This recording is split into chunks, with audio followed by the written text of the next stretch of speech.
தலைப்பு: தாத்தாவும் மாயக் குழந்தையும். ஒரு காலத்தில் மலைகளின் உயரத்தில் எலாரா என்ற ஒரு மிகவும் ஞானமுள்ள தாத்தா வாழ்ந்து வந்தார்.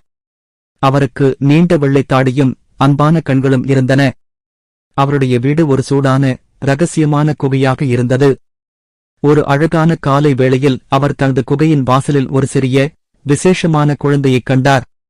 இது சாதாரணமாக ஒரு குழந்தை அல்ல, இந்த குழந்தை மிகவும் முக்கியமானது என்றும் அதற்குள் நிறைய மாய சக்தி இருப்பதாகவும் தாத்தா எலாராவுக்குத் தெரியும்.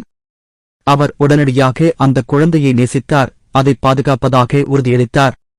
ஆனால் விரைவில் சில கெட்ட நிழல் போன்றவர்கள் மாயக் குழந்தையைப் பற்றி கேள்விப்பட்டார்கள். அவர்கள் கெட்ட காரியங்களுக்காக அந்த குழந்தையை விரும்பினார்கள்.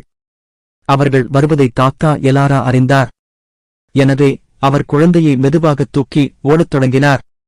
வானத்தில் பெரிய மின்னல் வெளிச்சங்கள் தூரத்தில் இருந்தாலும் அவர் தனது வயதான கால்களால் முடிந்தவரை வேகமாக பாறைகள் நிறைந்த பாதைகள் வழியாக ஓடினார். கெட்டவர்கள் அவர்களை துரத்திக் கொண்டிருந்தார்கள், ஆனால் தாத்தா எலாரா தைரியசாலி. இறுதியாக தாத்தா எலாரா நின்றார். அவர் குழந்தையை தனக்குப் பின்னால் பத்திரமாக பிடித்துக் கொண்டு திரும்பினார்.